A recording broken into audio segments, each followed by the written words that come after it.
కాబట్టి ఇక్కడ మనం చూస్తే ఈ బోధకుడు ఎటువంటి బోధకుడు అంటే అన్నిటిని అంచివేసే బోధకుడు. ఈయన ఎటువంటి బోధకుడు? అంచివేసే బోధకుడు. దేవునామానికి మహిమ కలుగునుగాక. అవి నీ దగ్గరికి వచ్చినాయి అనుకో, వాటిని అంచేవాడు ఎవరు? Praise the lord. ఎవరది? యేసయ్య. దేవునామానికి మహిమ కలుగునుగాక. ఆ సార్ మీకు తెలుసు కదా సార్ అంటే, తెలుసు ఆయన ఓకే అంటే పేరు చెప్పుకొని ఏం చేస్తున్నాడు? ఈయన బ్రతుకుతున్నాడు. అట్లా మనకు పేరు ఇచ్చిపోయినాడు, యేసు అని పేరు. ఆమేన్. యేసు అను నామం. హల్లెలూయా. అలలు రేగినా, తుఫానులు రేగినా, అలజడులు పుట్టినా ఏం చేయాలా? ఆ నామమును ఉచ్చరించినప్పుడు అన్ని కూడా అణిగిపోతాయి యేసు నామములో. హల్లెలూయా. కాబట్టి ఎటువంటి బోధకుడు ఈ బోధకుడు? అంచివేసే బోధకుడు. దేవునామానికి మహిమ కలుగునుగాక. హల్లెలూయా. దేవునామానికి మహిమ కలుగునుగాక. ఎటువంటి బోధకుడు? దేవునికి స్తోత్రం. మనం చూస్తున్నాం. అదే రీతిగా చూడండి ఇంకొక అద్భుతమైన విషయం. మార్కు సువార్త 9వ అధ్యాయం 17వ మాట. జన సమూహములో ఒకడు, బోధకుడా, మూగుదయ్యము పట్టిన నా కుమారుని నీ యొద్దకు తీసుకొని వచ్చి తిని, అది ఎక్కడ వానిని పట్టునో అక్కడ వానిని పడద్రోయును. అప్పుడు వాడు నురుగు కార్చుకొని పళ్ళు కొరుక్కొని మూర్చిల్లును. దాన్ని వెళ్ళగొట్టుడని నీ శిష్యులను అడిగి తిని గాని అది వారి చేత కాలేదని ఆయనతో చెప్పాను. అందుకు ఆయన, విశ్వాసం లేని తరము వారులారా, నేను ఎంతకాలము మీతో నుందును, ఎంతవరకు మిమ్మును సహింతును, వారు నా యొద్దకు తీసుకొని రండని వారితో చెప్పగా వారు ఆయన యొద్దకు వానిని తీసుకొని వచ్చిరి.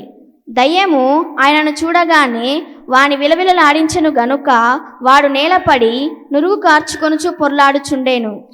Praise the Lord. హల్లెలూయా. ఏ దయ్యం అంటే ఇది? మూగ దయ్యం.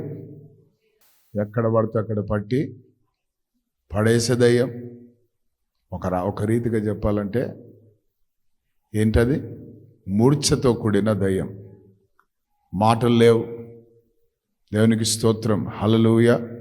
సడన్గా నోరు పడిపోతుంది, సడన్గా మాట పడిపోతుంది. అవి అంత దయ్యాలు. ఆమేన్. దేవునికి స్తోత్రం. ఆ దయ్యాన్ని ఎవరు వెలగొట్టారు? Praise the Lord. హల్లెలూయా. అయితే ఇక్కడ మనం తెలుసుకోవాల్సిన విషయము, శిష్యుల వలన అది కాలేదు, శిష్యుల వలన అది జరగలేదు. అయితే యేసు ప్రభు దగ్గర ఆ వ్యక్తి కంప్లైంట్ చేస్తున్నాడు, మీ శిష్యులకు చెప్తే వాళ్ళ ద్వారా కాలేదయ్యా, వారి వల్ల కాలేదంటే ఇక్కడ తీసుకురండి అని చెప్పి వెంటనే వాడికి ఏం చేశాడు? విడుదల ప్రకటించాడు, స్వస్థతను ప్రకటించాడు. దాని తర్వాత శిష్యులు ఒంటరిగా ఉన్నప్పుడు అడిగారు, అయ్యా మేము ఎందుకు వెళ్ళగొట్టలేకపోయాము? వాట్ ఈస్ ద రీజన్ అంటే ఇక్కడ మనం తెలుసుకోవాల్సిన విషయం ఏంటంటే, కష్టమైన జటిలమైన ప్రశ్నలకు జవాబునిచ్చే బోధకుడు దేవుని బిడ్డలారా. అపజయం రావచ్చు మన జీవితంలో, కొన్నిసార్లు కనబడుతుంది. కానీ అది వచ్చినందుకు మనము ఆయన దగ్గర తెలుసుకొని మనం బలపరచబడాల. హల్లెలూయా. కాబట్టి ఏమన్నాడు? ఇట్టివి పోవాలంటే ఉపవాసం ఉంటే తప్ప అన్నాడు. దేవునికి స్తోత్రం. అంటే ఉపవాస ప్రార్థన మీలో ఉన్న అవిశ్వాసమును పోగొడుతుంది, మీ విశ్వాసాన్ని స్ట్రాంగ్ చేస్తూ ఉంది. కాబట్టి ఒక దానిని వెళ్ళగొట్టాలంటే మీలో ఏముండాలా? విశ్వాసం ఉండాలా. దేవునికి స్తోత్రం. ఈ లోకాన్ని జయించేదే విశ్వాసం. దేవునామానికి మహిమ కలుగాక. అయితే అద్భుతం ఏంటంటే, ఆ పాఠము వాళ్ళకు బోధించిన తర్వాత మరి మీరు ఎక్కడ చూడరు యేసు ప్రభు శిష్యులు ప్రార్థన చేసిన, వాళ్ళు అధికారం వాడినా దయ్యాలు వదిలిపెట్టకుండా వాళ్ళ మీద పడ్డాయి, వాళ్ళని అటాక్ చేసాయని ఎక్కడ కనబడదు. హల్లెలూయా. దేవునామానికి మహిమ కలుగునుగాక. పేతురు నీడబడిన వారందరూ లేచి కూర్చున్నారు. మరి దేవునికి స్తోత్రం. హల్లెలూయా. దేవునామానికి మహిమ కలుగునుగాక. కడి దయ్యాలను వెళ్ళగొట్టారు వాళ్ళు. సో వారికి ఏం నేర్పించాడు? ఏమైనా జటిలమైన ప్రశ్నలను ఏ రీతిగా ఎదుర్కోవాలో కదా, ఏ రీతిగా దానిని ఓవర్కమ్ చేయాలో, ఏ రీతిగా దానిని. దేవునికి స్తోత్రం, హల్లెలూయా. ఎందుకంటే మనం పోరాడేది మనుషులతో కాదు, మనం పోరాడేది వాయు మండలంలో పనిచేసే చీకటి శక్తులతో, దురాత్మ సమూహాలతో. ఆమేన్. కొన్నిసార్లు పిల్లలు ఎక్కిలబడి ఏడుస్తూ ఉంటారు, వానికి అది ఇస్తావు, ఇది ఇస్తావు, అది చేస్తావు, ఇది చేస్తావు, ఆపరు. వాళ్ళు ఏడుస్తూనే ఉంటారు. వెంటనే మధ్యరాత్రి ఆ పని జరిగిందనుకో, ఏం చేస్తావు? బండి తీసుకొని, ఆటో తీసుకొని కదా, ఎట్లా పడితే అట్లా పరిగెట్టాల్సి వస్తుంది, ఎక్కడ పడితే అక్కడ. అది లోకంలో ఉన్న వాళ్ళు చేసేది. నువ్వేం చేయాలా? అది ఇచ్చావు, ఇది ఇచ్చావు, తగ్గలే, ఇంకా ఏం చేయాలా? వెంటనే నీ విశ్వాసాన్ని ప్రారంభించాలి. దేవునికి స్తోత్రం, హల్లెలూయా. మా రెండో అక్క వాళ్ళ కూతురు ఒకరోజు వాళ్ళ ఇంట్లో ఉన్నాను నేను. మధ్యరాత్రి లేచింది, సుమారు 12 నుండి 1 గంట వరకు ఏమో ఏడుస్తూనే ఉంది, ఊ అనుకుంటా. నేనేమో పక్క రూమ్లో పడుకున్నాను, మీటింగ్ పోయేసి వచ్చి. ఆ 1 గంటకి ఏదో శబ్దం వచ్చింది నాకు. ఏందబ్బా, ఏది ఎవరో ఏడుస్తున్నట్టున్నారని చూస్తే ఈమె తిరుగుతూ ఉంది. నన్ను ఏమైందంటే, గంట అయిందిరా, ఏమో కంట్రోల్ అవుతలేదు, ఏడుస్తూనే ఉంది అన్నారు. ఇక్కడి అని చెప్పాను. తీసుకొని భుజం మీద పెట్టుకొని చేయబెట్టి ఒకే మాట, ఏ దయ్యాలారా వదిలిపోండి అన్నాను. 1 నిమిషంలో సైలెంట్ అయిపోయి గురక కొడుతుంది ఆ పిల్ల. దయ్యాలు ఏడిపిస్తాయి. ఉన్నట్టుండి మాట పడిపోయిందన్నా, మొన్ననే కృతజ్ఞత కూడబెట్టింది ఆ సహోదరి. ఆ పాప మూనోరు పడిపోయిందంట, మాట పడిపోయిందంట, చూపు పైకి ఎక్కిపేసిందంట. ఎక్కడున్నారంటే ఐసీ వార్డులో ఉన్నాను. స్పీకర్ ఆన్ చేయి అని చెప్పినాను. దయ్యాలరా పోండి వేస్తున్నామలా అని మళ్ళీ సెట్ అయిపోయిందంట వెంటనే. ఏమి అది మనకిచ్చిన బోధకుడు, మనకిచ్చిన అధికారం. హల్లెలూయా. పరిష్కారం అదే. హల్లెలూయా. యేసు ప్రభు ఎవరు? జటిలమైన ప్రశ్నలకు పరిష్కారమును ఇచ్చే బోధకుడు. దేవుని నామానికి మహిమ కలుగును గాక. దేవునికి స్తోత్రం. సో అటువంటి బోధకుని మనం ఈరోజు కలిగి ఉన్నాం. దేవుని నామానికి మహిమ కలుగును గాక. హల్లెలూయా, హల్లెలూయా. Thank you Jesus. కాబట్టి యేసుక్రీస్తు ప్రభువారు ఎటువంటి బోధకుడు అంటే, చూడండి లోకాసు వార్త 20వ అధ్యాయము 28వ మాట. బోధకుడా, భార్య బ్రతికి ఉండగా ఒకని సహోదరుడు సంతానము లేక చనిపోయిన ఎడల అతని సహోదరుడు అతని భార్యను పెళ్లి చేసుకొని తన సహోదరునికి సంతానము కలుగ చేయవలనని మోషే మనకు వ్రాసి ఇచ్చెను. 7 సహోదరులు ఉండిరి. మొదటివాడు ఒక స్త్రీని పెళ్లి చేసుకొని సంతానము లేక చనిపోయెను. 2వ వాడును 3వ వాడను ఆమెను పెళ్లి చేసుకునేరి. ఆ ప్రకారమే 7 ఆమెను పెళ్లాడి సంతానము లేకయే చనిపోయిరి. పిమ్మట ఆ స్త్రీయు చనిపోయెను. కాబట్టి పునరుత్థానమందు ఆమె వారిలో ఎవనికి భార్యగా ఉండును? ఆ 7 ఆమె భార్యగా ఉండెను గదా అనిరి. అందుకు యేసు, ఈ లోకపు జనులు పెళ్లి చేసుకొందురు, పెళ్లికి ఇయ్యబడుదురు గాని పరమును మృతుల పునరుత్థానమును పొందుటకు యోగ్యులని ఎంచబడిన వారు పెళ్లి చేసుకొనరు. ఆమేన్. దేవునికి స్తోత్రం, హల్లెలూయా. ఏంటి విషయం ఇక్కడ? వీళ్ళు అడిగే ప్రశ్న చూడు ఎట్లుందో. అంటే ఇక్కడ ఉన్న గోలంతా పైన పెడదాం అనుకున్నారేమో. ఆమేన్. దేవునికి స్తోత్రం. మరి ఇట్లా చనిపోయినారు. ఆమెకు పెనిబిటిలు 7 మంది కదా, సంతానం లేకపోయినారు. మరి పునరుత్థానం దినమున ఎవరికి ఈమె భార్యగా ఉంటుంది అని ఒక ప్రశ్న వేస్తే, యేసు ప్రభు వారు పర సంబంధమైన విషయాల గురించి భూమి మీద ప్రకటిస్తున్న బోధకుడు ఆయన. హల్లెలూయా. పర సంబంధమైన విషయాలు అన్నీ కూడా ఆయనకు తెలుసు. పర సంబంధములో ఏమున్నాయో, భూ సంబంధం మీద ఏమున్నాయో సమస్తమును ఎరిగిన బోధకుడు. దేవునికి స్తోత్రం. అందుకే చూడండి, యోహాను సువార్త 3:2. యోహాను సువార్త 3వ అధ్యాయం 2వ మాట. అతడు రాత్రి యందు ఆయన యొద్దకు వచ్చి, బోధకుడా, నీవు దేవుని యొద్ద నుండి వచ్చిన బోధకుడు అని మేము ఎరుగుదుము. అందరూ ఆమేన్ చెప్పండి. హల్లెలూయా. ఎవరంటైనా దేవుని యొద్ద నుండి వచ్చిన బోధకుడు. కాబట్టి దేవుని రాజ్యములో ఏమైతే ఉంటాయో, దేవుని రాజ్యంలో ఏ విషయాలైతే ఉన్నాయో అవి భూమి మీద ఆయన ప్రకటించి ఉన్నాడు. దేవునికి స్తోత్రం, హల్లెలూయా, ప్రైజ్ ది లార్డ్. కాబట్టి పరలోకం గురించి, నరకం గురించి ఒక పిక్చర్, ఒక క్లారిటీ ఇచ్చిన ఏకైక గ్రంథం పరిశుద్ధ గ్రంథమైన దేవుని వాక్యం. నరకం అంటే ఏంటో, పరలోకం అంటే ఏంటో, నరకంలో ఎవరుంటారో, పరలోకంలో ఎవరుంటారో, పరలోకం ఏ రీతిగా ఉంటుందో, నరకం ఏ రీతిగా ఉంటుందో, పరలోకానికి ఎవరున్నారో, నరకానికి ఎవరు పోతారు, ఇవన్నీ కూడా ఒక పిక్చర్ ఇచ్చింది కేవలం పరిశుద్ధమైన దేవుని గ్రంథం. అయితే ఆ క్లారిటీ ఇవ్వడానికి తండ్రి అయిన దేవుని యొద్ద నుండి పంపబడ్డవాడు ఎవరంటే యేసుక్రీస్తు. ఆ యేసు ప్రభు ఎవరంటే పంపబడిన బోధకుడై ఉన్నాడు.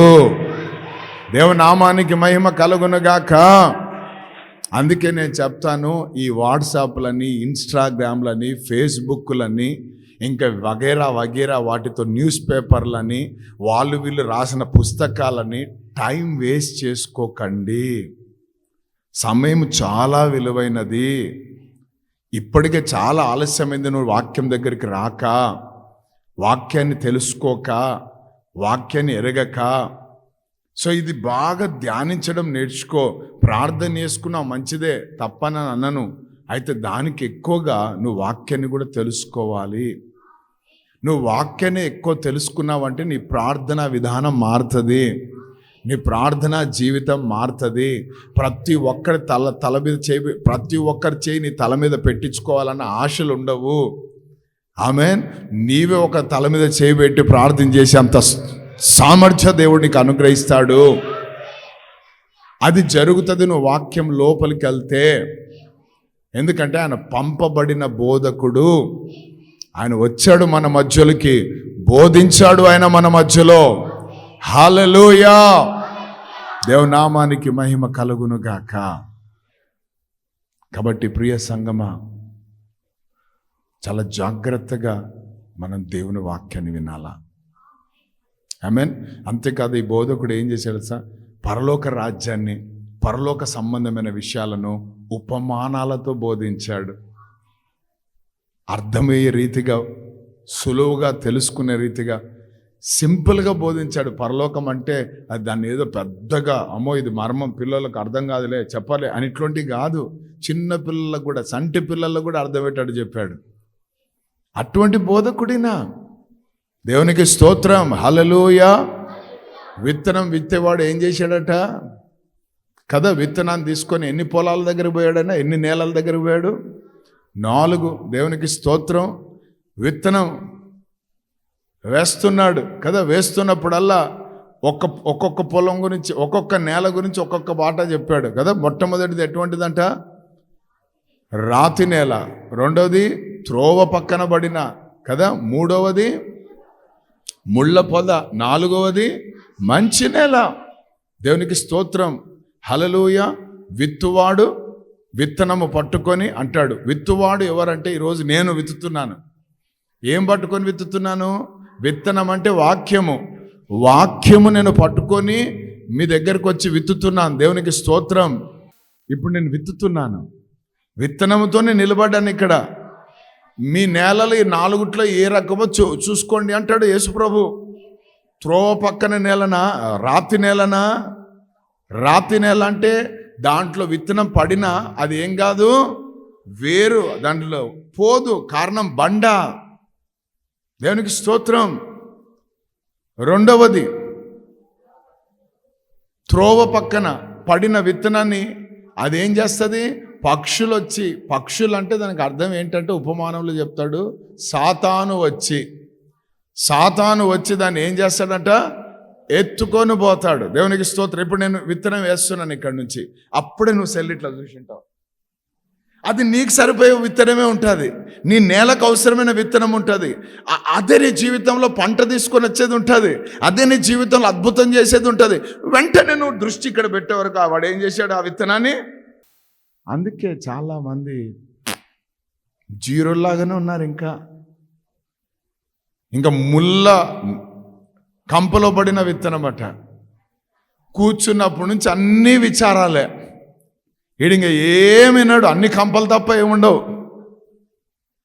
అంత కంపలేక ఏమి తిందామా, ఏమి తాగుదామా, ఏం ధరించి, ఇది తప్ప ఇక్కడ ఉన్నట్టే ఉంటాడు. ఫోన్ మాత్రం పెట్టుకొని ఉంటాడు.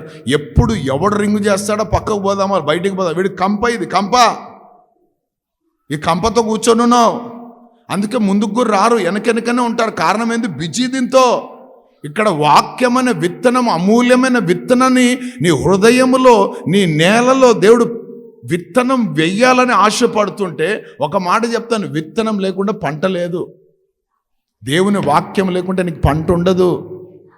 అర్థమైందా? కొద్ది కాలం కనబడతావు, దాని తర్వాత తుస్పటాకే.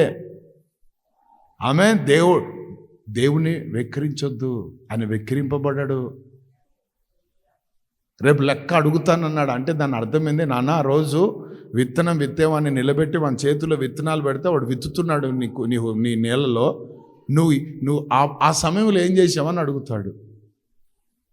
నాకు చాలా బిజీ నాయనా, నీ వాక్యం అంత టైం నాకు లేదు, అంత సీన్ లేదు, నేను మళ్ళీ కావాలంటే యూట్యూబ్లో చూసుకుంటాలే అంటావా? ఏమే యూట్యూబ్లో చూసుకునేంత వరకు ఊపిరి ఉంటుందో ఉండదో చూసుకో ఫస్ట్. కాబట్టి దేవుని వాక్యం దగ్గర తమాషాలు పడద్దు. ఒకవేళ మబ్బుగా ఉంటే బాటలు తెచ్చుకొని కొట్టుకో, కారం పొడి చల్లుకో, వినాల వాక్యాన్ని. ఇది నీకు అవసరమైనదే. మనం ఇక్కడ టైంపాసులు చేయడానికి రాలా. మేము అన్నీ ఏమంటారు కాల్చుకొని ఊరికే నిలబడలేదు ఇక్కడ, మాకు ఏదో చూపించుకోవడానికి. మీరు ఆత్మీయంగా వర్ధిల్లాలన్నదే. ఆమేన్, హల్లెలూయా. అంటే భయముతో భక్తితో కూర్చోండి. ఇక్కడ దేవుని మందిరానికి వెళ్ళేటప్పుడు నీ ప్రవర్తన జాగ్రత్త. మంచి నేలలో ఉండాలా. పక్కన వాళ్ళతో ఎవరితో మాట్లాడద్దు. వాక్యం జరిగేటప్పుడు వాడు వాగుడుకాయ అనుకో, మాట్లాడకాయ అనుకో, చీర దాటుకొని 4 చీరలకు వచ్చి దూరం కూర్చో. అర్థమైందా? గిల్లుకుంటా మాట్లాడుకుంటా ఈ విత్తనాలు పోతాయి. నీ నేల కంప నేల అనుకుంటా, నేను లేకపోతే బండ నేల అనుకుంటా. మూడోది ఏంటంట? కంప నేల. మూడవది. నాలుగోది ఏంటి? మంచి నేల. ఈ మంచి నేల ప్రతి విత్తనాన్ని స్వీకరిస్తుంటారు వాళ్ళు. ఆమేన్, హల్లెలూయా, yes Lord, thank you Lord అని తీసుకుంటూ ఉంటారు. అది మంచి నేల. అదే 100 అంతలుగా, 60 అంతలుగా, 30 అంతలుగా ఫలిస్తుంది అని బోధకుడు చెప్పాడు. ఆమేన్, హల్లెలూయా. పరలోకము నుండి పంపబడిన బోధకుడు చెప్పాడు. ఈరోజు నీ నేల ఏదో తెలుసుకో. విత్తనం లేకపోతే పంట ఉండదు. రైతులకు విత్తనాలు లేకుండా పోయి బాగా పండించండి. నా ఎకరాలు అంటే వాళ్ళు ఏమంటారు? మామూలుగా ఉండరు. మరి వాళ్ళు విత్తనాలు లేకుండా ఎట్లా పండించాలి సార్, మేము మాకు యూరియా ఇవ్వలేదు అంటున్నారు కదా, అట్లా విత్తనాలు లేకుండా ఎట్లా పండిస్తాం? అంతే. దేవుని వాక్యం లేకపోతే మన హృదయంలో పంట ఉండదు. ప్రతి మాట ఉంది దీంట్లో. ఆమేన్. రోగముతో వచ్చావనుకో, నిన్ను స్వస్థపరచు దేవుడను నేను పొందిన దెబ్బల ద్వారా మీకు స్వస్థత కలుగుచున్నది. ఆయన యెహోవా రఫా అయి ఉన్నాడు. ఇది విత్తనం, అది నీ హృదయంలో విత్తుతున్నాను నేను. నువ్వు సిద్ధపడి తీసుకుంటే అది నీ నేలలో పడిన తర్వాత ఏమవుతుంది తెలుసా? అది మెల్లిగా ఫలించడం ప్రారంభిస్తుంది. అప్పుడు వాక్యము చేత నువ్వు స్వస్థపరచబడతావు. అంత ప్రాముఖ్యత వాక్యం అంటే. ఆమేన్. నేను గమనిస్తుంటాను, పాటల వరకు బాగుంటారు, ఆరాధన వరకు బాగుంటారు, వాక్యం స్టార్ట్ చేయగానే పక్షులు వచ్చేసింటాయి. ఎవరు వచ్చేసింటారు అంటే సాతాను. వాళ్ళు వచ్చి ఏం చేస్తారు? ఎత్తుకొని పోతాయి. ఒకటి కాదు, రెండు కాదు, చాలా పక్షులు వస్తాయి. కాబట్టి వాటికి మనం ఏం చేద్దు, చోటు ఇవ్వద్దు. దేవునికి స్తోత్రం, హల్లెలూయా. కాబట్టి ప్రియ దేవుని జనాంగమా, దేవుని యొద్ద నుండి వచ్చిన బోధకుడినా, మనం ఏర్పాటు చేసుకున్న బోధకుడు కాదు. అందుకే పర సంబంధం, భూ సంబంధం అన్ని విషయాలు మనకు బయలుపరిచాడు. ఆమేన్. ఇంకొక మాట చెప్పాలంటే, పరలోకం నీ చేతిలో పెట్టాడు, నరకం నీ చేతిలో పెట్టాడు. నువ్వు ఏది కోరుకుంటావు కోరుకో అన్నాడు. అది నీ జీవితంలో దేవుడి ఆయన ఇచ్చిన బోధకుడు ఇచ్చిన గొప్ప ప్రశ్న. ఆమేన్. నాకు ఇదే కావాలి, నిత్య జీవమే కావాలి అని అంటే విశ్వాసంతో బ్రతకడం నేర్చుకో. ఆమేన్. లోకం మీద ఆధారపడడం, మనుషుల మీద ఆనుకోవడం, వాళ్ళు ఏదో చేస్తారు వీళ్ళు ఏదో చేస్తారు, విశ్వాసంతో బ్రతకడం నేర్చుకో. ఆమేన్. విశ్వాసులుండే రాజ్యం అది. ఆమేన్. విశ్వాసుల వీరుల జాబితా ఇంతుంది హెబ్రీ 11వ అధ్యాయంలో. అదంతా వాళ్ళందరూ విశ్వాసంలో పోరాడి గెలిచి పోయి ఇప్పుడు కూర్చున్నారు అక్కడ. ఆమేన్. మనం కూడా అదే రేంజ్లో ఉండాలా. దేవునికి స్తోత్రం, హల్లెలూయా. ఎవరో వస్తారట, ఏదో ఇస్తారట అనుకుంటా చూసుకుంటా ఒకటే ఎత్తిపోతుంది పథకం. ఆమేన్, హల్లెలూయా. అంతేకాదు, సమస్తాన్ని నిమ్మలపరిచే జటిలమైన పరిస్థితులను ఎట్లా స్వాధీనపరచుకోవాలో మనకు బోధించిన బోధకుడు ఆయన. నీ విశ్వాసం ద్వారా దానిని ఏం చేయాలను, దేవునికి స్తోత్రం, అణిచివేయాలి. హల్లెలూయా. దేవనామానికి మహిమ కలుగును గాక. కాబట్టి ఆయన ఎక్కడి నుంచి వచ్చిన బోధకుడు? పరము నుండి పంపబడిన బోధకుడు ఆయన. సో ఆ బోధలు మనం విందాం, బాధలన్నీ తొలగించుకుందాం. ప్రభు బోధ మన బాధ తొలగిస్తుంది. ఆమేన్, హల్లెలూయా. ఒకవేళ ఈ బోధలకు రాకుండా ఉంటే ఇంకా కర్మజీవి అని అంటావు కదా, అట్లనే ఉండిపో. ఆమేన్. కాబట్టి ప్రభు మార్గం చూపించారు మనకు, దానిలో మనం వెంబడిస్తాం. అట్టి కృపతో దేవుడు మన నింపును గాక. ఆమేన్. ప్రార్థన చేసుకుందాం. సకల ఆశీర్వాదములకు కర్తవైన మా దేవా, మీకు వందనాలు. నీవు అద్భుతమైన బోధకుడువు నాయనా, మా కొరకు తండ్రి చేత పంపించబడిన బోధకుడువు నాయనా. నాయనా, మొహమాటము లేని నాయనా బోధకుడవు నీవు ప్రభా. తండ్రి యేసయ్య, లక్ష్యము చేయని బోధకుడవు నీవు ప్రభా. తండ్రి, జటిలమైన వాటిని ఏ రీతిగా ఎదుర్కోవాలో నేర్పించిన బోధకుడవు నాయనా. అలాగే ఇహమందు పరమందు ఏమై ఉన్నాయో అవన్నీ కూడా నాయనా బయలుపరిచిన బోధకుడవు నాయనా. ఉపమానాలతోనైనా మీరు మాకు బోధించారు ప్రభా. కాబట్టి ఈరోజు మంచి నేలలో పడిన విత్తనము మీ వాక్యము, విత్తువాడవు నీవని, ఆ విత్తిన వాక్యము నానా ఈ 4 రకాలైన నేలలో పడతాయని మీరు మాకు నేర్పించారు. ఈరోజు మా నేల ఏ నేలనో మేము ఒక్కసారి మమ్మల్ని మేము పరీక్ష చేసుకొని మంచి నేలలో పడిన విత్తనాలాగా నిత్యము ఈ వాక్యముతో మేము గడుపులాగున ఆ హృదయముల నుండి వాక్యాన్ని ఎత్తుకొని పోయే అపవాదికి చోటు ఇవ్వకుండా, లోతైన అనుభవాలు లేని నాన్న ఆ యొక్క బండ నేలలాగా ఉండకుండా, తండ్రి గొప్ప దేవ యేసయ్య, ఈ యొక్క లోక సంబంధమైన ఐహిక విచారాలతో పట్టబడిన పరిస్థితుల్లో మేము ఉండకుండా మంచి నేలగా మేము ఉండే కృప దయచేయండి. విత్తబడుతున్న వాక్యాలు కేవలం డైరీలకు మాత్రమే తండ్రి నాయన గొప్ప దేవ అంకితం కావద్దునైనా, అవి మా హృదయాలకు మా తలంపులకు నైనా నిత్యము కావలిగా ఉండాలి ప్రభా. దివారాత్రంలో దానిని మేము ధ్యానించాలి ప్రభా. వాక్యముతో మేము బ్రతకడం నేర్చుకోవాలి నాయన. వాక్యం పైన మేము ఆధారపడడం నేర్చుకోవాలి నాయన. నాయనా, మీరు మాకు ఇచ్చిన విశేషమైన వాగ్దానాలు నెరవేర్పును మేము చూడాలి ప్రభా. నాయన, వాక్యాలతో మేము ముందుకు సాగాలి ప్రభా. నాయన, వాక్యం విడిచి మమ్మల్ని తిరగనీయొద్దు ప్రభా. నాయన, నీలాంటి బోధకుడు ఎవరూ లేరు ప్రభా. నాయన, నీవు మంచి బోధకుడవు ప్రభా. నీవు మంచి బోధకుడవు ప్రభా. నాయన, నీవు ఇచ్చిన బోధలన్నిటిని బట్టి మీకు వందనాలు. అవి మాకు క్షేమాన్ని, మాకు ఆరోగ్యాన్ని, మాకు నెమ్మదిని, మమ్మల్ని హెచ్చించే రీతిగా ఉంటాయి. కానీ నాయనా మమ్మల్ని నాయనా యేసయ్య దూరం చేసే బోధలు కావు నాయనా, దుర్బోధలు కావు నాయనా, దురద చెవులతో కూడిన బోధలు కావు నాయనా.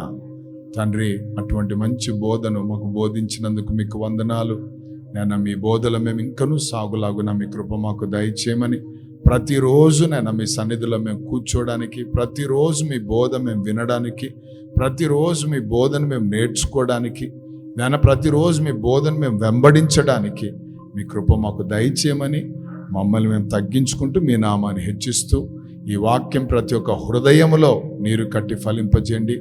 హృదయములో నుండి వాక్యాన్ని దొంగిలించే ఎత్తుకొని పోయే దయ్యాలను యేసుక్రీస్తు నామములో బంధిస్తున్నాను తండ్రి. యేసుక్రీస్తు నామములో ప్రార్థిస్తున్నాము తండ్రి. ఆమేన్. ఆమేన్. Praise the Lord. హల్లెలూయా. ఆకాశమందు